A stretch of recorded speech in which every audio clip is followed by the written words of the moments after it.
नमस्कार, स्वागत है आप सभी का द इकोनॉमिस्ट में। तो कैसे हैं आप सब? आशा करता हूं कि आप सब बढ़िया हैं। तो चलिए शुरुआत करते हैं एक कोट के साथ। Believe in yourself and the world will be at your feet. तो स्वामी विवेकानंद जी के द्वारा ये बात कही गई है। अपने आप में विश्वास रखो, पूरी दुनिया आपके कदमों में होगी। तो देखो, अपने आप का कॉन्फिडेंस बढ़ाना, ओके, तो ये बहुत इंपॉर्टेंट बात है लाइफ में।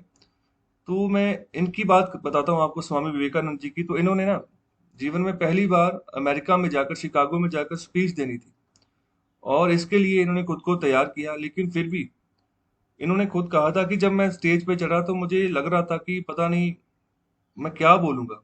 थोड़ा सा यहाँ पर कॉन्फिडेंस जो था ना, वो यहाँ पर गिर रहा था। फिर भी इन्होंने भगवान का नाम लिया कि अभी मैं शुरू करने जा रहा हूँ। तो जब इन्होंने शुरू किया तो इतना बढ़िया बोला, मतलब जो भी अमेरिकन्स बैठे थे तो वो बहुत ज्यादा इंप्रेस हुए। तो इन्होंने शुरुआत ही अपने स्टेटमेंट, अपनी स्पीच की शुरुआत की थी। तो संबोधन जब किया था अमेरिकन्स को, तो तब कहा था my brothers and sisters of America. तो ये बात सुनकर ही अमेरिकन्स बहुत इंप्रेस हुए थे। तो बाद में मतलब एक तरीके से कायल हो गए इनकी पर्सनैलिटी के। तो इसी तरीके से आगे बढ़ना पड़ता है, इनिशिएटिव लेना पड़ता है। तो कॉन्फिडेंस जो है ना, वो भी अपने आप जो है आना शुरू हो जाता है। तो चलिए अभी शुरुआत करते हैं एडिटोरियल नंबर 1 से। तो यहाँ पर बात कर रहे हैं अभी, get Pfizer in workout indemnity, work on new vaccine testing kits for variants. तो अभी नई कुछ वैक्सीन जो है, जो अमेरिका के द्वारा प्रोड्यूस की जा रही है, उसको यहाँ पर भारत की मार्केट में उतारने की यहाँ पर बात कर रहे हैं। तो उसमें कह रहे हैं कि गवर्नमेंट को कुछ यहाँ पर ऐसा स्टैंड नहीं लेना चाहिए कि मतलब उन वैक्सीन को एक साइड पे कर दे। तो अभी वैक्सीनेशन ड्राइव की बात कर रहे हैं कि ज्यादातर वैक्सीन सप्लाई के द्वारा ही यहाँ पर ना ये ड्राइव मतलब इम्पैक्ट हो रही है, मतलब सप्लाई नहीं मिल पा रही है सही मात्रा से। तो अगर कोई भी कंपनी अगर चाह रही है कि वो अपनी वैक्सीन को भारत में बेचना चाहती है, तो उसको यहाँ पर हमें वेलकम करना चाहिए, आने देना चाहिए। तो यहाँ पर बात करें कि अगर हम mRNA वैक्सीन की बात करें, तो यहाँ पर ये रिबो न्यूक्लिक एसिड के बेस के ऊपर यहाँ पर ये वैक्सीन, इस फैमिली के जो वायरस होते हैं, तो उनके लिए यहाँ पर ये वैक्सीन बनाई जाती है। ओके, तो ये इनका जो वैक्सीन का काम होता है, क्या करती हैं ये, जब इसको लगाया जाता है शोल्डर के ऊपर, तो ये क्या करती है, अपना एक प्रोटीन जो है ना वो जनरेट करती है हमारे जो बॉडी सेल्स होते हैं वहां पर जाके।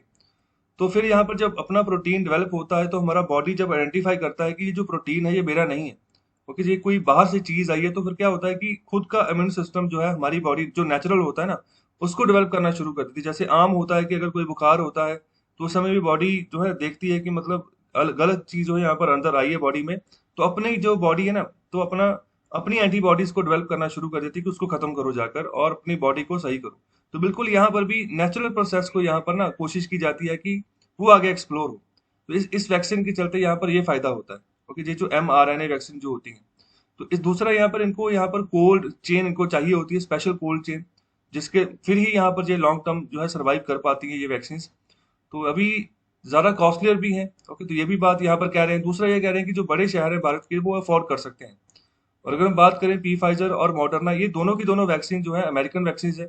अमेरिका में इन्होंने यहाँ पर खुद की रिसर्च है इनकी, और इनकी मैन्युफैक्चरिंग अमेरिका की है। तो यहाँ पर ये चाह रही है कि जो लॉजिस्टिक्स है, मतलब जो ट्रांसपोर्ट का जो कॉस्ट वगैरह आएगा, और जो भी यहाँ पर अपने लोकल पार्टनर्स इंडिया में ढूंढेंगी कि मतलब जिनको ये फार्मूला देंगे कि आप जो है बनाइए हमारी पी फाइजर वैक्सीन को, तो अभी इनको कर देना चाहिए। मतलब कि जो भी ये चाह रही है, अगर ये चाह रही है कि हम कोई भी पेपर वर्क जो है करेंगी, और मतलब अपने तरीके से यहाँ जो ना, जो भी लीगली बाइंडिंग जिस तरीके से भी यहाँ पर रिसिप्ट है भारत सरकार के द्वारा, तो वो भी हम यहाँ पर सब कमिटमेंट करेंगे, तो फिर इनको आगे आने देना चाहिए। फिर कोई रीजन नहीं बचता कि गवर्नमेंट ऑफ इंडिया इनके रास्ते में है।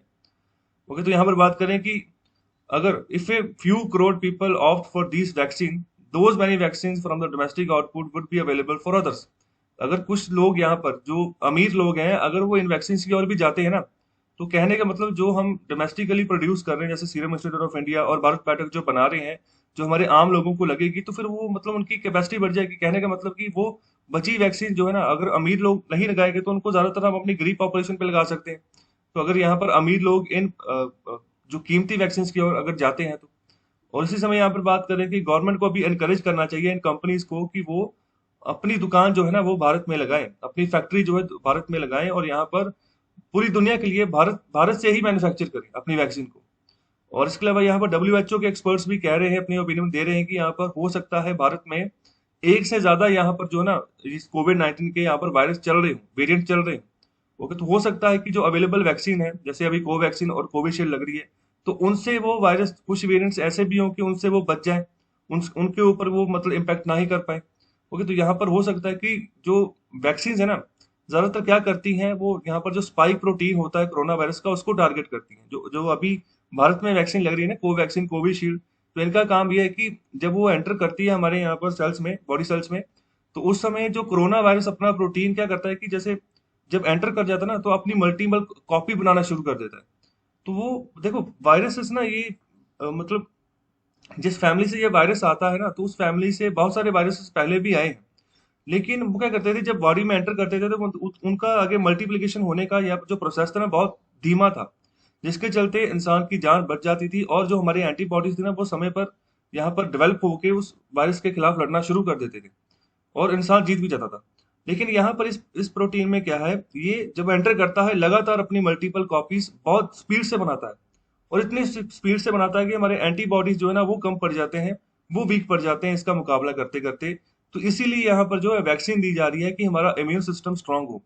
ये जो भारत में वैक्सीन दी जा रही है, तो इसका मतलब यही है कि हमारा इम्यून सिस्टम हम स्ट्रांग करें। तो मतलब ये जो कॉपी होता है ना, तो इस कॉपी को रोकना होता है यहाँ पर, बस ये टारगेट होता है हमारी यहाँ पर वैक्सीन का। तो यहाँ पर टारगेट वही है कि जो स्पाइक प्रोटीन है कोरोना वायरस का, उसको टारगेट करना है। ओके, तो यहाँ पर आगे बात करें कि अगर इस यहाँ पर वैक्सीन प्रक्रिया में कोई यहाँ पर सिग्निफिकेंट मॉडिफिकेशन होती है, ओके, अगर हम बात करें जो वैक्सीन की एफिशिएंसी है, तो मतलब वो हो सकता है कि वो नीचे गिर जाए। ये भी यहाँ पर कई बार सिचुएशन होती है। इसके अलावा बात करते हैं कि हमें यहाँ पर चाहिए कि यहाँ पर एक ना, it needs to be established if the traditional inactivated of all of the virus vaccines work against variants better than vaccine centered on specific proteins of the virus। तो बड़ी सीधी सी यहाँ पर बात कर रहे हैं कि जितने भी तरह की वैक्सीन बने ना, तो उनको आने दो। तो जो वायरस का पता नहीं है कि मतलब कितने तरह का यहाँ पर जो बेसिकली वायरस है, बेसिकली जितना आइडेंटिफाई हुआ वो तो ठीक है, लेकिन उसके अलावा भी क्या वेरिएंट्स इसके होंगे। अगर हम एक ही वैक्सीन के ऊपर फोकस करते रहेंगे, किसी स्पेसिफिक प्रोटीन्स के ऊपर ही अगर हम यहाँ पर फोकस करते रहेंगे, तो फिर यहाँ पर बात नहीं बनेगी। वैक्सीन की एफिशिएंसी यहाँ पर गिरेगी ही गिरेगी। तो जितनी यहाँ पर वैक्सीन आती हैं, उतना फायदा रहेगा। जो जो वैक्सीन हो सकता है, कोई वैक्सीन किसी पर्टिकुलर प्रोटीन के ऊपर काम करे, या वायरस के किसी पर्टिकुलर वेरिएंट के ऊपर काम करे। तो अभी तो पूरी दुनिया में 5 के आसपास वेरिएंट्स आ चुके हैं, जो कि सबसे पहले चाइना से शुरू हुआ था। ओके, उसके बाद जो दूसरा वेरिएंट आया वो यूके से आया, तीसरा वेरिएंट साउथ अफ्रीका से आया, चौथा वेरिएंट ब्राजील से आया। ओके, पांचवा वेरिएंट अभी इंडिया में ये डबल म्यूटेंट वेरिएंट जिसको कहा जा रहा है, तो ये यहाँ से निकला, तो ये बहुत ही खतरनाक है। तो इस तरीके से अलग अलग देशों ने अपने अपने हिसाब से वैक्सीन का निर्माण किया। रशिया की अपनी है स्पुतनिक 5, ये मॉडर्ना, पी फाइजर हो गया, जॉनसन एंड जॉनसन हो गया, ये अमेरिका की वैक्सीन है। कोवैक्सीन की बात करें तो वो भारत की है, कोविशील्ड की बात करें तो वो फॉर्मूला यूके का है। मतलब पूरी दुनिया जो है ना, अलग अलग तरीके से जहां जहां जो जो वेरिएंट्स हैं, अपने हिसाब से उन्होंने फॉर्मूला बनाकर वैक्सीन बनाई है। तो सबको अगर मौका देते हैं, तो वायरस का जितने भी तरह का वेरिएंट होगा, उसका हम जो है उसको खत्म कर सकते हैं। तो ये यहाँ पर एडवांटेज यहाँ पर जो है ना, इसकी बात कर रहे हैं। तो बात करें कि the deemed advantage of new mRNA vaccines and the virus vector vaccines in which a DNA encoding the target protein is contained in a relatively harmless virus such as adenovirus. तो एडिनोवायरस भी क्या है, पहले इसके लिए यहाँ पर ऐसी वैक्सीन का इस्तेमाल किया गया है। तो एडिनोवायरस में बिल्कुल ऐसे सिमिलर सिम्टम्स आते हैं, तो जो गला है वो दर्द होना शुरू हो जाता है। इसके अलावा जो सिमिलर यहाँ पर कोरोना वायरस होने के बाद जो यहाँ पर सिम्टम्स आते हैं, तो उसके जैसे होते हैं, लेकिन जैसे ये भी एक हफ्ते तक रहता है, तो ये भी यहाँ पर एक हफ्ते तक ही ज्यादातर रहता है।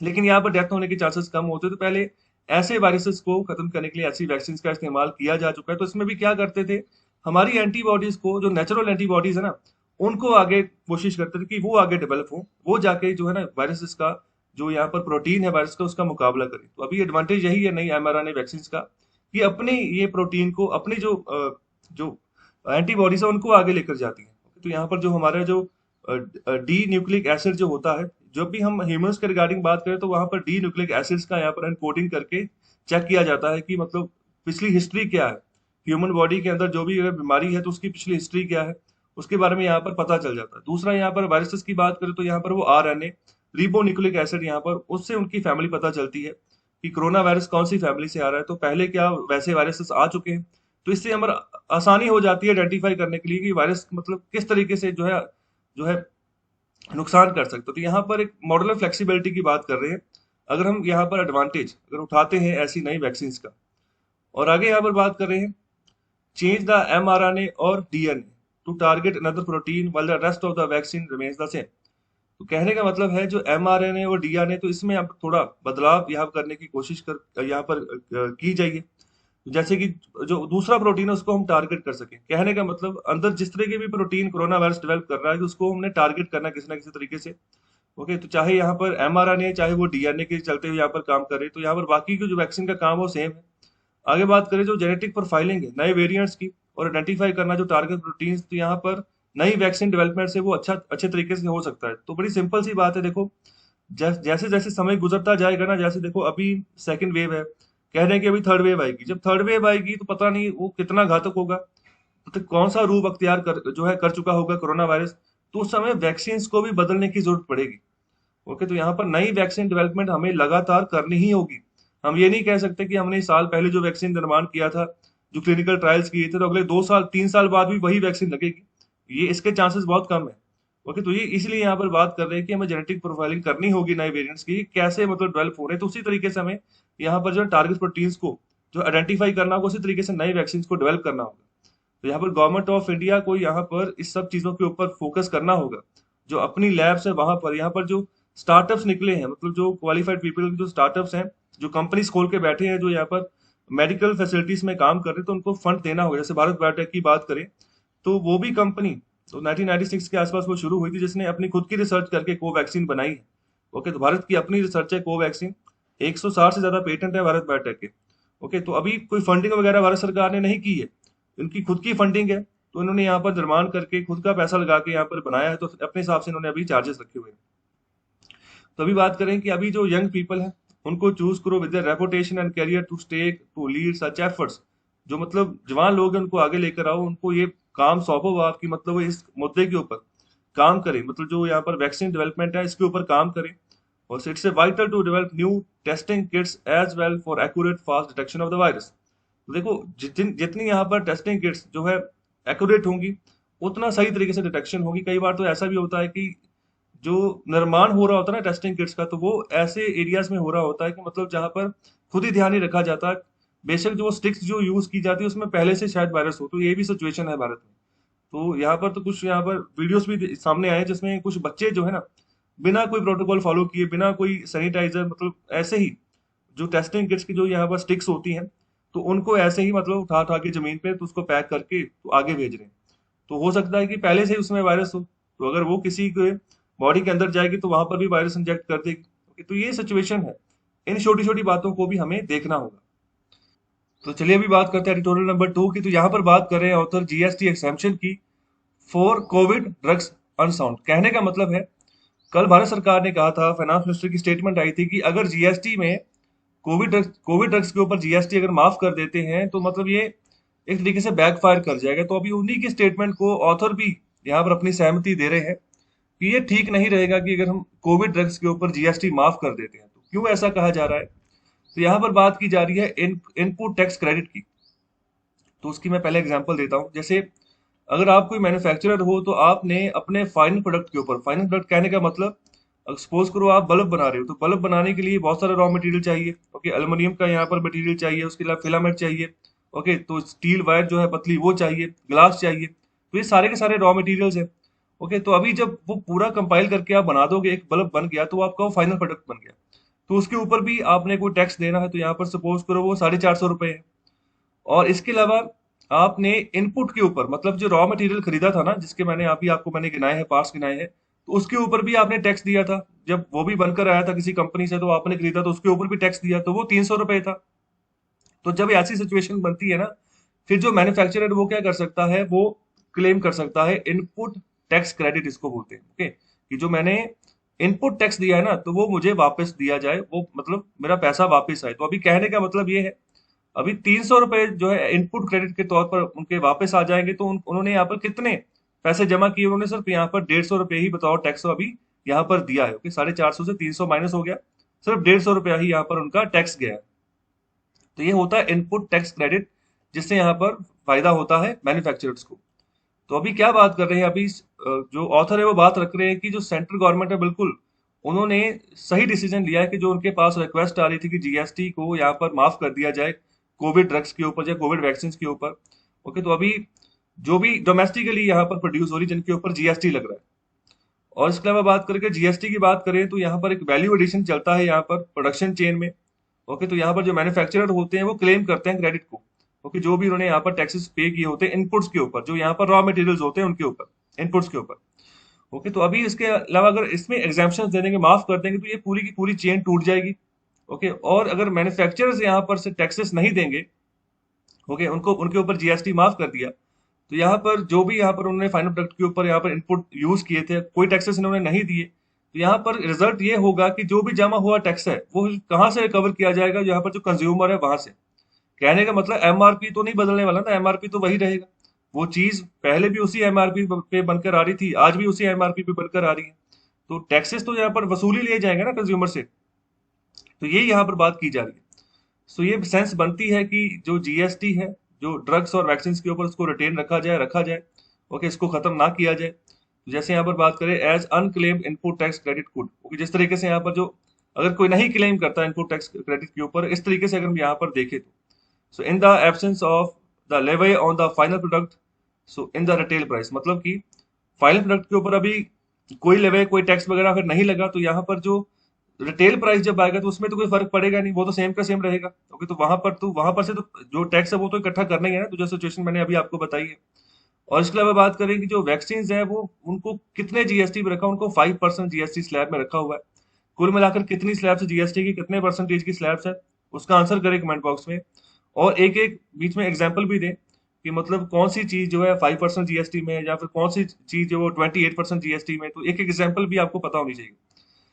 तो अभी 5% जीएसटी लग रहा है ड्रग्स के ऊपर, वैक्सीन के ऊपर। तो यहाँ पर जो कोविड ड्रग्स है और जो ऑक्सीजन कंसंट्रेटर्स है, अगर इनकी बात करें तो इनके ऊपर 12% जीएसटी है। ओके, ड्रग्स और जो कोविड ड्रग्स है और जो यहाँ पर ऑक्सीजन कंसंट्रेटर, इनके ऊपर 12% जीएसटी है। वैक्सीन के ऊपर 5% जीएसटी है। तो यहाँ पर अगर बात करें the case to lower GST on drugs is compelling, मतलब ड्रग्स के ऊपर ये बात कही जा रही है कि कम करो, 12% बहुत ज्यादा हो गया है। तो अदर जो ऑप्शन इसके पास हमारे सामने है वो है zero rating of vaccine and drugs, मतलब जीरो रेटिंग हम यहाँ पर रखें, जस्ट जैसे एक्सपोर्ट करें हम इनको, तो यहाँ पर जो चेन है वो अनब्रोकन रहे, वो टूटे नहीं। तो यहाँ पर जो रिटेलर है वो जो है कंज्यूमर से जीरो रेट ऑफ जीएसटी जो है वो यहाँ पर कलेक्ट करे। तो जीरो भी यहाँ पर स्लैब होती है जीएसटी की। ओके, तो ये सबसे नीचे वाली स्लैब है। ओके, तो यहाँ पर वो बात यहाँ पर की जा रही है कि कंज्यूमर से जीरो रेट के ऊपर ही जीएसटी कंज्यूमर से वसूला जाए। Okay, and collects input tax credit, और यहाँ पर जो इनपुट टैक्स क्रेडिट है मैन्युफैक्चरर्स वो भी यहाँ पर कलेक्ट करते जाए।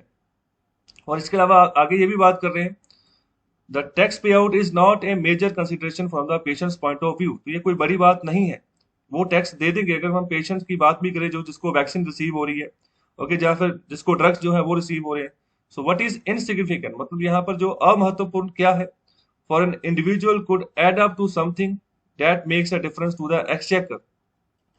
तो कहने का मतलब अगर कोई भी इंडिविजुअल यहाँ पर जीएसटी देता है तो मतलब कुछ ना कुछ यहाँ पर एड अप होगा, यहाँ पर जो हमारा खजाना है उसमें कुछ ना कुछ यहाँ पर बदलाव भी यहाँ पर नजर आएगा अगर जीएसटी जा रहा है तो। दूसरा यहाँ पर बात करें कि जो गवर्नमेंट है उसको चाहिए कि रेवेन्यू जो है ना उसको भी यहाँ पर इकट्ठा करना है, वो भी जरूरत है। अगर पैंडेमिक के साथ लड़ाई लड़नी है, उसका मुकाबला करना है, तो पैसा भी चाहिए सरकार को। और इसी के चलते यहाँ पर बात करें कि एक लो और uniform rate of import duty आप बना लो। और जैसे यहाँ पर 5% कह रहे हैं on all vaccine and their ingredients. Okay, तो ये मतलब अगर 5% बनाते हो सभी वैक्सीन के ऊपर और उसके इंग्रेडिएंट्स के ऊपर, तो हमारी जो डोमेस्टिक इंडस्ट्री है वो बच जाएगी, उसको हम प्रोटेक्ट करके चल सकते हैं। So without burdening the vaccinated over much, मतलब कि जो यहाँ पर जो वैक्सीनेशन है, ठीक है, उसको उसके चलते मतलब जो भी बर्डन उसके ऊपर बढ़ता जा रहा है ना इस वैक्सीनेशन ड्राइव के ऊपर, तो उसको उसको थोड़ा ओवरटेक करके हम चल सकते हैं, बचाव करके चल सकते हैं। ओके, तो मतलब ये बात यहाँ पर की जा रही। लॉन्ग रन में robust indigenous vaccine making industry जो है ना वो हमें चाहिए, तो यहाँ पर तभी एक लोअर कॉस्ट जो है ना हेल्थ केयर फॉर इंडिया हम जो यहाँ पर बना पाएंगे। ओके, तो मतलब कि सस्ते दाम पर अगर चीज अगर उपलब्ध करवानी है तो उसके लिए एक अच्छी वैक्सीन मेकिंग इंडस्ट्री भी हमें चाहिए, जिसके ऊपर एक यूनिफॉर्म सा टैक्स आप रखो। और यहाँ पर एक एस्टिमेशन दे रहे हैं कि एस्टिमेशन बता रहा है जो कंट्री है ना, देश जो है ना अपना 2% ऑफ द जीडीपी जो है लॉस मतलब कर चुका है ऑन जीएसटी एग्जाम्पशन। अगर जीएसटी के ऊपर एग्जाम्पशन देते हैं इतना नुकसान होता है। तो एग्जाम्पशन को ऑथर बात कर रहे हैं कि स्क्रैप कर देना चाहिए, इनकी कोई जरूरत नहीं है इकोनॉमी में, खास तौर पे अगर हम टैक्सेस की बात करें तो। और यहाँ पर अभी बात कर रहे हैं जो वोमेन अपना नया बिजनेस स्टार्ट करती है ना उसकी क्या रेशो है। तो यहाँ पर बहुत सारी इकोनॉमिक्स की यहाँ पर बात करें कि जो नए बिजनेस ज्यादातर शुरू किए जाते हैं वो मैन के द्वारा ही शुरू किए जाते हैं। और कुछ कंट्रीज यहाँ पर ऐसी भी हैं जहाँ पर ये जो सिनेरियो ये रिवर्स है। ओके, तो यह रिवर्स है, ये भी सच्चाई है। तो यहाँ पर lowest rates of female early stage entrepreneurship are in the Italy, Poland and India. मतलब कि शुरुआत में जो किसी बिजनेस की शुरुआत करती है वोमेन, तो उसका जो रेट है भारत में बहुत कम है, पोलैंड में बहुत कम है, इटली में बहुत कम है। लेकिन अगर हम बात करें वेस्ट एशिया की, अफ्रीका की, लैटिन अमेरिका की, तो यहाँ पर हाईएस्ट लेवल जो वोमेन जो है अपना बिजनेस जो है नया स्टार्ट कर रही है। तो जैसे यहाँ पर फीमेल पॉपुलेशन का यहाँ पर एक्टिविटी, एंटरप्रेन्योरल जो एक्टिविटी है ना, तो उसके बारे में यहाँ पर डाटा दिया गया है। तो यहाँ पर कुछ कंट्रीज हैं, कुछ यहाँ पर बात की जा रही है नेसेसिटी ड्रिवन, कुछ यहाँ पर इनोवेशन ड्रिवन, मतलब जहां पर जरूरत है इसलिए काम हो रहा है। दूसरा यहाँ पर कुछ इनोवेटिव आइडिया जिसके ऊपर यहाँ पर काम किया जा रहा है। और अभी एंगोला, ओके, एंगोला कहाँ पर पड़ता है, ये कौन से महाद्वीप का यहाँ पर ये देश है, इसका आंसर करें कमेंट बॉक्स में। तो यहाँ पर 51% नेसेसिटी ड्रिवन है। ओके, तो यहाँ पर पनामा हो गया, ये भी जो है यहाँ पर साउथ अमेरिका, नॉर्थ अमेरिका के बीच में पड़ता है ये। ओके, तो यहाँ पर 29.1%। सऊदी अरेबिया हो गया, यूएस हो गया, साउथ कोरिया हो गया, इजिप्ट हो गया। ओके, तो ये मतलब इंडिया का रैंक जो है अभी नेसेसिटी ड्रिवन में आता है, जरूरत के हिसाब से काम करना पड़ता है। तो ये 2.6 यहाँ पर जो है या रेटिंग यहाँ पर दी गई है। तो ये यहाँ पर ओवरऑल सिनेरियो। तो यहाँ पर setting up on business for first 3.5 years adult study of 43 countries and territories. तो ये स्टडी 43 कंट्रीज के आसपास की जो यहाँ पर रिसर्च है उसके हिसाब से ये बातें कही जा रही है। तो चलिए अभी बात करते हैं एडिटोरियल नंबर 3 की। तो यहाँ पर बात करें right the patent behaviour, mobilise all brownfield capacity and de risk investors in greenfield capacity for vaccine production. तो क्या होती है ब्रॉनफील्ड कैपेसिटी या ग्रीनफील्ड कैपेसिटी, इसको भी डिस्कस करेंगे आगे फर्दर। तो शुरुआत में क्या बात कर रहे हैं ऑथर, तो ये कह रहे हैं कि अभी कोरोना वायरस की बात करें तो मतलब लगातार ये फैलता जा रहा है। तो यहाँ पर एक बड़ा चैलेंज जो है ना दुनिया के सामने ये बनता जा रहा है और अभी ये आने वाले कुछ सालों तक रहेगा। ओके, जो कि हम ये चैलेंज अभी जो ना फेस करते रहेंगे, इसका सोल्यूशन यही है कि कम से कम जो है ना आप वैक्सीनेट कर दो 70 से 80% जो यहाँ पर ग्लोबल पॉपुलेशन है उसको। और अगर यहाँ पर इंडिविजुअल कंट्री की बात करें तो यहाँ पर तब तक यहाँ पर वो अनसेफ रहेगी जब तक वो 70 से 80% जो अपनी पॉपुलेशन उसको वैक्सीनेट नहीं कर देती। और दूसरा यहाँ पर बात करें बाकी दुनिया की बात करें तो जब तक यहाँ पर ये भी ना जो जितने भी इंटरनेशनल ट्रैवल उसके ऊपर थोड़ा सा यहाँ पर पाबंदी नहीं लगाती, मतलब ध्यान नहीं रखते, तो ये भी एक सिचुएशन रहेगी जिसको कि यहाँ पर सही करना होगा। अगर किसी देश में सही हो गया और किसी देश में है तो वहां पर ट्रैवल वो कर रहे हैं लोग, तो फिर अपने देश में ले जाएंगे वायरस। तो ज्यादातर फैला भी इसी रीजन से यही है। और आगे यहाँ पर बात करें कि यहाँ पर एक सेंट्रल प्रॉब्लम है। ओके, तो वो यहाँ पर सबसे पहली बात जो आ रही है वो है rapid scaling up of the global vaccine supply. Okay, तो यहाँ पर प्रॉब्लम सब जगह आ रही है। तो यहाँ पर इस आर्टिकल में भी ज्यादातर कैसे सोल्यूशन को इनका सोल्यूशन निकाला जाए उसकी बात की जा रही है। और जो आइडियल टेक्निकल सोल्यूशन यहाँ पर बताया जा रहा है, for it requires the major countries of the world to come together to form a consortium that would buy via an auction the patents and manufacturing now associated with one or two existing vaccines। कहने का मतलब है पूरी दुनिया इकट्ठा हो तो यहाँ पर एक कंसोर्टियम बनाओ। तो कंसोर्टियम हमेशा बनता है जो लोग यहाँ पर इन्वेस्टमेंट करने के लिए यहाँ पर ग्रुप बनाकर आते हैं कि अलग अलग कंपनीज होती हैं वो अपना एक कंसोर्टियम बनाते हैं। तो इकोनॉमी में इस टर्म को हम इसलिए ज्यादातर यूज करते हैं। फिर वो कंसोर्टियम जो है ना किसी पर्टिकुलर फर्म में इन्वेस्ट करता है। ओके, तो जैसे मैं वोडाफोन आइडिया की बात करूं तो उनकी नई कंपनी वी बनी है। तो यहाँ पर भी बहुत सारे कंसोर्टियम आते हैं जो मतलब सोचते हैं कि यहाँ पर पैसा लगाएं या नहीं लगाएं। तो अभी तक मतलब वो पैसा ही कोई लगाने के लिए राजी नहीं है वी में। तो मतलब इस तरीके से कंसोर्टियम कुछ वापस भी चले गए। तो बिल्कुल ये भी कह रहे हैं कि आप इकट्ठे होकर कंसोर्टियम बनाओ और यहाँ पर ऑक्शन के द्वारा मतलब एक ऑक्शन बोली लगाओ, उसके द्वारा पेटेंट और मैन्युफैक्चरिंग के मतलब जितने भी यहाँ पर जानकारियां हैं जो भी यहाँ पर वैक्सीन के साथ एग्जिस्ट करती हैं तो उनको आप इकट्ठा करें, खरीदें। ओके, तो ये बात कही जा रही है। और the consortium would then make the patents and manufacturing now available freely to all the national government. मतलब सीधी बात करने की वही कंसोर्टियम फ्री में फिर बाद में जितनी भी यहाँ पर नेशनल गवर्नमेंट्स हैं पूरे वर्ल्ड की उन सबको यहाँ पर patent right they they, manufacturing की जितनी भी जानकारी है वो दे दे। ओके, तो यहाँ पर क्या होगा फिर हम जो जो भी यहाँ पर पोटेंशियल होगा वैक्सीन मैन्युफैक्चरर्स का उनको वो यूज करेंगे तो यहाँ पर वैक्सीन सप्लाई बढ़ जाएगी। तो ये पूरी दुनिया की यहाँ पर ये बात की जा रही है। इसके अलावा बात करें जो अगर ऑक्शन हम करते हैं तो यहाँ पर एक अच्छा इंटेंस कंपटीशन जो है ना पेटेंट होल्डर्स में वो होना शुरू हो जाएगा। तो यहाँ पर एक कंपटीशन जनरेट होगा। सो इसलिए यहाँ पर बात करें this is because they would realize that vastly increase supplies of vaccine picked up by the consortium would dramatically reduce the profitability of vaccine not picked. तो अगर यहाँ पर इस तरीके से ऑक्शन के थ्रू अगर ऐसे पेटेंट राइट खरीदे जा सकते हैं, खरीदते हैं, तो यहाँ पर जो वैक्सीन की सप्लाई है तो यहाँ पर वो बढ़ेगी बड़े पैमाने पर, जो कि यहाँ पर कंसोर्टियम जिससे जो यहाँ पर ऑक्शन राइट वो ले गया, तो यहाँ पर इससे क्या होगा, जो प्रॉफिटेबिलिटी है ना तो वैक्सीन की, तो वो नहीं पिकअप की जा सकेगी यहाँ पर, जो जिनकी खुद की अपनी रिसर्च है। तो देखो जितने भी अपनी रिसर्च की है, तो वो तो यहाँ पर वही सोचेगा ना कि देखो मेरी अपनी रिसर्च है, मैं फार्मूला दूं तुम्हें क्यों दूं, मैं खुद से यहाँ पर मैन्युफैक्चरिंग करूंगा, खुद से सप्लाई बढ़ाऊंगा, तो यहाँ पर उसकी बात करेंगे, अपनी प्रॉफिटेबिलिटी इनकी गिरेगी। तो यहाँ पर कंसोर्टियम को यही बात करें, the consortium would thus be able to buy the patents and manufacturing know-how for a small sum relative to the benefits it would bring to the humanity at large। तो मतलब हमें ह्यूमैनिटी के ऊपर पहले सोचना है, तो उसी की रिगार्डिंग हमें काम करना है, ज़्यादा बेनिफिट्स उनके देने, तो यहाँ पर कंसोर्टियम एबल है कि वो यहाँ पर पेटेंट्स और मैन्युफैक्चरिंग राइट जो है वो खरीदे।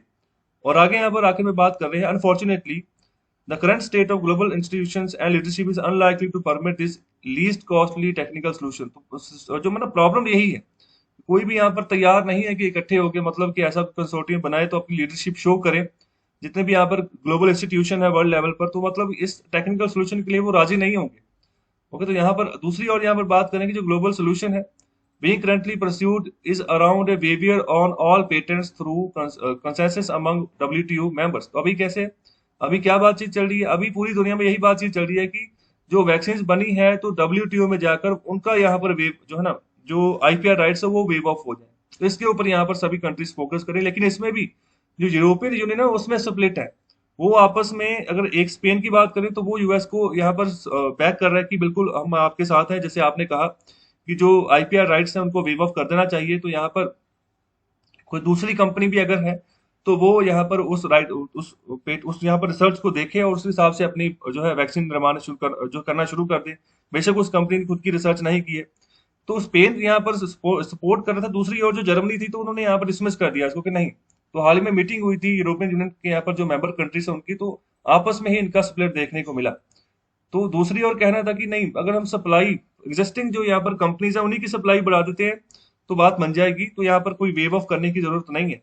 देखो इंडिया और साउथ अफ्रीका की बात करें ना, तो ये 2 अक्टूबर 2020 के ही मतलब इन्होंने यहाँ पर WTO में अपना यहाँ पर एप्लीकेशन दी हुई है कि मतलब कि हम यहाँ पर चाह रहे हैं कि जो वैक्सीन जब निर्माण होगी उनका जो IPR राइट है वो वेव ऑफ कर दिया जाए। तो IPR राइट वही जिसको हम पेटेंट बोलते हैं कि इसका अपना पेटेंट है, किसी कंपनी ने रिसर्च करके वैक्सीन में, जैसे भारत की बात करो, भारत बायोटेक है, उसने कोवैक्सीन अपनी अपनी रिसर्च करके बनाई है। तो अगर IPR राइट्स वेव ऑफ होते हैं तो उसका फॉर्मूला भारत में और भी जो जितने सेटअप हैं, जो यहाँ पर फार्मास्यूटिकल इंडस्ट्री बनाकर बैठे हैं, तो वहां पर भी उसको यूज करके वैक्सीन निर्माण में वृद्धि की जा सकती है। और इन दोनों को, इंडिया और साउथ अफ्रीका को 80 से ज्यादा कंट्रीज ने यहाँ पर समर्थन भी दिया था। और आगे यहाँ पर यही बात करें कि अभी काफी इन्फ्लुएंशियल वॉइसेस ने यहाँ पर सपोर्ट किया भारत और साउथ अफ्रीका का। तो यहाँ पर WTO यहाँ पर मेंबर कंट्रीज तो यहाँ पर अच्छा खासा सपोर्ट ये बिल्डअप कर गए, क्योंकि अपनी डिप्लोमेसी के तहत यहाँ पर एफर्ट्स यहाँ पर जो लगाए गए थे, तो यहाँ पर ऑलरेडी इंडिया और साउथ अफ्रीका यहाँ पर जीत गए। तो यहाँ पर सपोर्ट थी ज्यादातर 100 से ज्यादा कंट्रीज की। तो यहाँ पर 164 टोटल जो है WTO के मेंबर कंट्रीज हैं, और 60 मेंबर्स ने यहाँ पर जो था एज ए जो को स्पॉन्सर यहाँ पर किया था, समर्थन दिया था भारत और साउथ अफ्रीका का। यहाँ पर जो बिगेस्ट स्कूप अभी जो देखने को मिला, बदलाव देखने को मिला, तो यहाँ पर जो कन्वर्जन हुआ है यूएस के प्रपोजल का, जब लास्ट वीक आया है, तो यूएस पिछले जब से यहाँ पर वैक्सीन निर्माण हुआ है यूएस में, तो उसके बाद 3 महीने तक लगातार ये कुछ नहीं बोला, ना ही इसने कोई वैक्सीन बाहर एक्सपोर्ट की किसी दूसरे देश की मदद करने के लिए। तो जो भी यहाँ पर बनाया जा रहा था उसका पूरा टारगेट ये अपनी ही पॉपुलेशन के ऊपर लगा रहा था कि उनको पहले वैक्सीनेट करना है।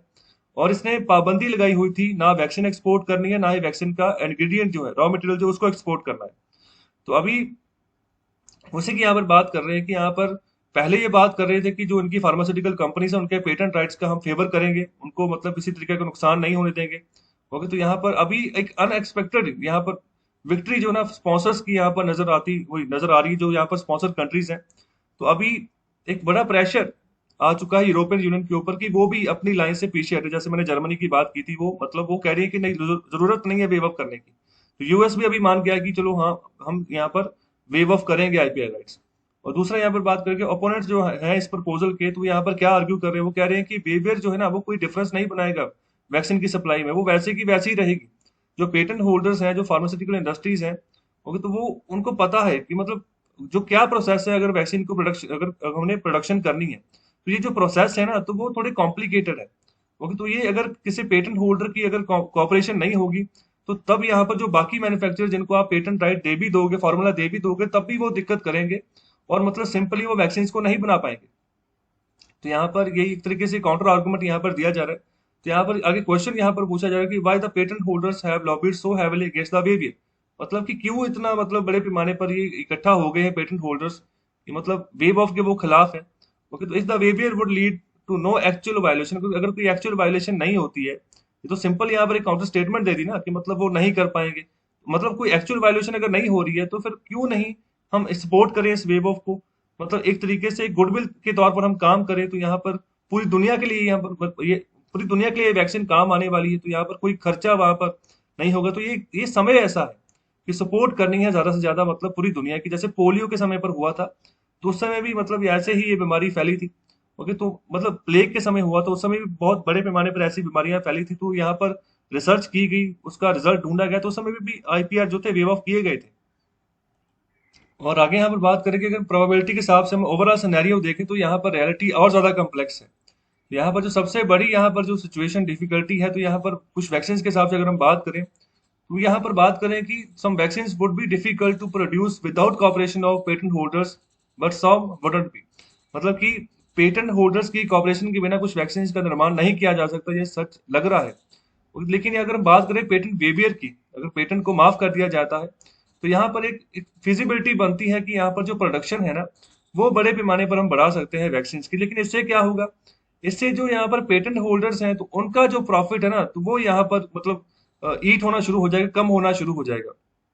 ओके, तो यहाँ पर ये बात की जा रही है, देखो जिसने रिसर्च की है अगर वो अपना IPR right he wave of कर दे, जितना पैसा उसने रिसर्च पे लगाया, ठीक है, उतना उसने मुनाफा कमा ही नहीं पाया, वो तो पहले ही यहाँ पर आगे वेव ऑफ करके राइट्स दूसरी कंपनी को दे दिए जिसने कुछ भी नहीं किया। तो यहाँ पर फिर प्रॉफिट में तो फिर यहाँ पर दिक्कत आएगी ना। तो प्रॉफिट्स जो कंपनी नई कंपनी को फॉर्मूला दे दिया जाएगा, जितना प्राइस वहां पर रखेगी वो, तो उसको भी प्रॉफिट आएगा।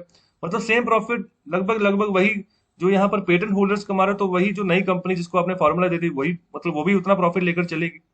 तो यहाँ पे शायद वही बात कर रहे हैं कि दूसरी जो बात रखी जाए, जो प्रोस्पेक्ट यही है कि अभी अगर पेटेंट होल्डर्स की भी बात करें ना, अगर यहाँ पर वैक्सीन को बड़े पैमाने पर अगर अगर मैन्युफैक्चर करना चाह रहे हैं, ओके, तो मतलब वो भी फिर नहीं कर पाएंगे विदाउट देयर कॉपरेशन। तो इनको भी यहाँ पर दूसरे यहाँ पर नए फर्म्स की जरूरत है, तो फिर ही यहाँ पर ये भी जो है मैन्युफैक्चरिंग कर पाएंगे बड़े पैमाने पर। और इसके अलावा और जो आर्गुमेंट यहाँ पर किया जाता है, जो यहाँ पर वेवियर को अपोज करते हैं कि वेवियर नहीं होना चाहिए, तो ये कह रहे हैं कि जो ग्लोबल सप्लाई आ रही है ना यहाँ पर इंटरमीडिएट इनपुट्स की, जो रॉ मटेरियल की, तो वो मतलब उसमें यहाँ पर लिमिटेशन है। तो जब ये लास्ट टाइम मीटिंग हुई थी ना यूरोपियन यूनियन की, तो एंजेला merkel ने काफी क्रिटिसाइज भी किया था यूएस को कि आपने तो पिछले काफी समय तक एक्सपोर्ट के ऊपर ही पाबंदी लगा दी थी रॉ मटेरियल्स की। यूरोपियन यूनियन तो फिर भी यहाँ पर भारत को रॉ मटेरियल्स प्रोवाइड कर रहा था। तो जब ये आपने आपने रॉ मटेरियल्स ही नहीं दिए तो फिर कोई कैसे जो है प्रोडक्शन की सप्लाई जो है वैक्सीन की बढ़ा लेगा। तो ये यहाँ पर बात की जा रही है कि मतलब कुछ ये भी आर्गूमेंट आ रहे हैं कि जो रॉ मटेरियल चाहिए तो उसकी भी यहाँ पर लिमिटेशन है। तो यहाँ पर अगर पेटेंट की एसएस की बात करें तो उससे ज्यादा इंपॉर्टेंट यहाँ पर रॉ मटेरियल की सप्लाई की, उसमें यहाँ पर बाधा ना हो। तो रियल कॉन्स्टेंट वो यहाँ पर रॉ मटेरियल की सप्लाई को ही मांग रहे हैं। और आगे यहाँ पर बात करके अगर यहाँ पर एक बार वेवियर होता है तो यहाँ पर ये फिजिबल हो सकता है जो नए मैन्युफैक्चरर हो तो यहाँ पर एंटायर वैक्सीनेशन प्रोडक्शन में वो आए, तो यहाँ पर इनपुट सप्लायर जो है ना शायद फिर उनके सामने भी एक अपॉर्चुनिटी बने और मतलब वो भी अपनी सप्लाईज को फिर एक्सपैंड करेगी। उनको भी नजर आएगा कि हमारा भी बिजनेस जो है अभी ज्यादा पैमाने पर ग्रो हो रहा है, ज्यादा इंडस्ट्रीज अभी वैक्सीन मैन्युफैक्चर कर रही हैं। जब ज्यादा करेंगी तो मतलब ज्यादा यहाँ पर एक्सपेंशन इनपुट सप्लायर्स की भी देखने को मिलेगी। तो आफ्टर ऑल यहाँ पर बात करें स्किल्स और इनपुट सप्लाई जो ना, तो यहाँ पर जो हम बात करें करंट जो मैन्युफैक्चरिंग है ऑफ एमआरएनए वैक्सीन, अभी इसकी बात कर रहे हैं। अभी जैसे हमने फर्स्ट आर्टिकल में बात की एमआरएनए वैक्सीन पी फाइजर की, थोड़ी सी ये मतलब महंगी है, यहाँ पर इसको कोल्ड स्टोरेज में रखना पड़ता है। ओके, तो जैसे जो ये काम करी तो ये सभी सभी नई टेक्नोलॉजी के ऊपर बनी हुई है। ओके, तो मतलब ये बिल्कुल एक नए तरीके से मतलब इसके लिए स्किल चाहिए, तो इनपुट चाहिए। अगर हमने ऐसी वैक्सीन बनानी है तो उसका एक अलग सा सिनेरियो हो गया। और आगे बात कर रहे हैं कि रिस्किंग रिचेज फ्रॉम रॉयल्टीज, तो यहाँ पर यह भी एस्टिमेशन लगाया जा रहा है कि there already exist unused brownfield production capacity. Okay, मतलब अनयूज्ड ब्राउनफील्ड, तो ब्राउनफील्ड शब्द का हम इस्तेमाल तब करते हैं वहां पर करते हैं जो कंपनी का सेटअप पहले से है।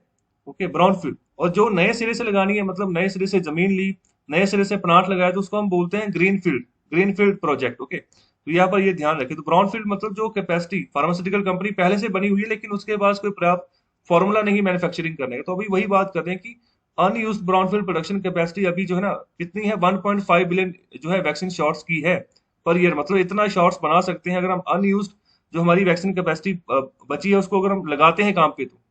और इसी के चलते यहाँ पर बात करेंगे जो कैपेसिटी जो है ना, जो एक्चुअल आउटपुट जो है वो यहाँ पर 3 से 4 महीनों में यहाँ पर बना सकती है। जितनी भी आउटपुट की हम बात करें तो इतनी मतलब 3 से 4 महीने में निकाल कर लेकर आ सकती है। और इसके अलावा अगर हम बात करें ग्रीन फील्ड प्रोडक्शन की, नए सिरे से कोई कंपनी लगानी है तो उसकी भी कैपेसिटी जो है वो सेटअप की जा सकती है 6 से 8 महीनों में। तो करंटली यहाँ पर ना बहुत सारे पोटेंशियल मैन्युफैक्चरर्स हैं जो यहाँ पर नेगोशिएशन कर रहे हैं विद द पेटेंट होल्डर्स कि आप जो है ब्राउन फील्ड जो कैपेसिटीज हैं, जो आपका फॉर्मूला वगैरह है, तो यहाँ पर हमारी कंपनी में डिप्लॉय करें। तो यहाँ से आप मैन्युफैक्चरिंग शुरू कर दें, हमारी कंपनी हमारी जो इंडस्ट्री है वैसे ही खाली पड़ी है। ओके, तो ये बात यहाँ पर की जा रही है। तो यहाँ पर या तो ब्राउन फील्ड कैपेसिटी लगा लो या फिर जो ग्रीन फील्ड कैपेसिटी है वो लगा लो। तो लेकिन पेटेंट होल्डर्स यहाँ पर ना इस सिचुएशन में भी अपने जो कदम है वो पीछे हटा रहे हैं। ओके, ना वो ब्रॉड फील्ड कैपेसिटी के ऊपर जाना चाह रहे हैं, ना ही वो ग्रीन फील्ड कैपेसिटी के ऊपर जाना चाह रहे हैं। वो चाह रहे हैं कि जितनी हमारे पास है ना सिर्फ हम उतना मैन्युफैक्चर करें और उसी की सप्लाई पूरी दुनिया में भेजें। और आखिर में यहाँ पर बात की जा रही है कि जो भारत की बात करें, जो इसकी वेल डेवलप्ड यहाँ पर वैक्सीन मैन्युफैक्चरिंग सिस्टम है ना, तो अभी समय है कि अभी उसको हम यहाँ पर जरूर करें। तो भारत जो है ना उसको हम जो है अभी इस्तेमाल करें। तो अभी भारत जो है अभी वेल पोजीशन पे बैठा हुआ है। तो अगर प्रोडक्शन को रैप अप करने की बात करें, अगर खास तौर पे कोवैक्सीन की बात करें तो बड़े पैमाने पर इसकी प्रोडक्शन बढ़ाई जा सकती है क्योंकि ये अपनी रिसर्च है। अगर कोविशील्ड की बात करें तो वो अपनी रिसर्च नहीं है, वो एस्ट्राजेनेका फार्मूला है जो कि ऑक्सफोर्ड यूनिवर्सिटी के द्वारा बनाया हुआ है और उसी फार्मूले के आधार पर यहाँ पर कोविशील्ड की वैक्सीन बन रही है। लेकिन कोवैक्सीन हमारी अपनी वैक्सीन है तो इसका तो हम भारत सरकार आईपीआर खरीद सकती है ना। तो यहाँ पर वही बात कर रहे हैं कि इसको मोबिलाइज करो, जितनी भी ब्राउन फील्ड कैपेसिटी है भारत में। बहुत सारी फार्मास्यूटिकल इंडस्ट्रीज ऐसे हैं जिनके पास पर्याप्त कैपेसिटी है वैक्सीन बनाने की, लेकिन फॉर्मूला नहीं है क्योंकि लाइसेंस नहीं मिला। क्यों नहीं? क्योंकि उनकी अपनी रिसर्च है नहीं। अगर अपनी रिसर्च नहीं है तो यहाँ पर कोवैक्सीन का अगर आईपीआर राइट्स खरीद कर भारत सरकार लाइसेंस इशू करती है ऐसी ब्राउन फील्ड कैपेसिटी को, तो यहाँ पर फायदा होगा, चाहे वो पब्लिक यहाँ पर कंपनी हो चाहे वो प्राइवेट सेक्टर की कंपनी हो। तो यहाँ पर जो पोटेंशियल इन्वेस्टर्स हैं ग्रीन फील्ड कैपेसिटी में, तो उनका भी यहाँ पर ध्यान रखना है। ओके, तो उनको भी सपोर्ट हमें करना है कि जो नई अगर फैक्ट्री लग रही तो वो भी बढ़िया है। तो यहाँ पर आगे बात करें कि इन्वेस्टमेंट जो है ना, तो हमें जो रॉ मटेरियल सप्लाई चेन तो उसके ऊपर भी हमें यहाँ पर करनी होगी, उसका भी ध्यान रखना होगा क्योंकि अभी रॉ मटेरियल के चलते ही हमें यहाँ पर जो है प्रॉब्लम्स फेस करनी पड़ी है भारत की कंपनीज को। तो अभी जो गोल है ना तो वो है कि 300 मिलियन यहाँ पर वैक्सीन के डोजेस यहाँ पर बनानी है 1 महीने के हिसाब से। तो यहाँ पर जुलाई तक इतनी कैपेसिटी डेवलप करने की यहाँ पर आशा है। और दूसरा 500 मिलियन की यहाँ पर वैक्सीन डोजेस बनानी है 1 साल के अंतर्गत। ओके, तो अभी इस साल के अंदर अंदर ही हमने 500 मिलियन तक कैपेसिटी को डेवलप करना है, तो ये भी हमारा टारगेट है। तो अगर ऐसा कर पाएंगे तभी हम जो है ना अपना जो हमारा टाइटल है कि vaccine factory of the world, Bharat को यहाँ पर vaccine factory of the world कहा जाता है, तभी उस टाइटल को हम रिक्लेम कर पाएंगे। तो अब अगर मैं सीरम इंस्टीट्यूट ऑफ इंडिया की बात करूँ तो वर्ल्ड का वो लार्जेस्ट मैन्युफैक्चरर है यहाँ पर कोविशील्ड का वैक्सीन का। और इस आर्टिकल के जो राइटर हैं वो प्रोफेसर है कोलंबिया यूनिवर्सिटी यूएस में। तो अभी बारी है आज का इकोनॉमिक कंसेप्ट पढ़ने की। तो आज का जो टॉपिक है वो है डिस्क सेविंग। ओके, तो डिस्क सेविंग क्या होती है? तो यहाँ पर बात करेंगे एक ऐसी सिचुएशन जहां पर जो करंट कंजप्शन है वो बहुत ज्यादा हो चुकी है over current disposable income by house hold. मतलब डिस्पोजेबल इनकम उसको बोलते हैं जो मतलब टैक्स वगैरह कट करके जो सेविंग बचती है। ओके, तो वो यहाँ पर इनकम, तो उसमें से भी यहाँ पर कंजप्शन बहुत ज्यादा हो चुकी है। कहने का मतलब है कि अगर 10 रुपए कमाए हैं तो मतलब उसमें से जो है 8-9 रुपए खर्चा कर दिए, मतलब हायर कंजप्शन हो गई है। तो ये कैसे पता चलता है? जो यहाँ पर पिछली सेविंग्स होती है उसमें यहाँ पर जो विड्रॉल होता है, जितना पैसा खर्चा किया होता है, तो उस हिसाब से यहाँ पर ये प्रेडिक्शन लगाई जाती है कि यहाँ पर इस पर्टिकुलर या किसी फर्म ने या किसी इंडिविजुअल ने डिस सेविंग की है। ओके, तो ये बात यहाँ पर होती। तो यहाँ पर हम ये भी कहते हैं डिक्रीज इन सेविंग, तो इस टर्म में भी इसको लिया जाता है। तो कैसा लगा आपको लेक्चर? यहाँ पर कुल मिलाकर आज के एडिटोरियल में 4 एडिटोरियल्स थे, उसमें से हमने 3 डिस्कस किए हैं। और जो चौथा वाला था ना उसमें बात कही जा रही थी जो भारत सरकार का बिहेवियर रहा है अब तक सिचुएशन को कंट्रोल करने में, तो उसके बारे में हम ऑलरेडी बहुत बार डिस्कशन हम कर चुके हैं। तो एक बार खुद उस आर्टिकल को पढ़ना आप। ओके, इसके अलावा जो भी इंपॉर्टेंट यहाँ पर करंट अफेयर्स की न्यूज है उसके अलग से लेक्चर आपको मिलेंगे। ओके, तो आप अपना सपोर्ट दीजिए, चैनल को सब्सक्राइब करें, लाइक करें। और डेली जो है इसी टाइम यहाँ पर टाइम के हिसाब से 7:30 पे ही आपको ये वीडियो अवेलेबल होगी। ओके, तो आपको कैसा लगा लेक्चर? अपना फीडबैक जरूर दें, जो मैंने क्वेश्चन पूछे हैं उसका आंसर जरूर दें। बहुत बहुत शुक्रिया, धन्यवाद।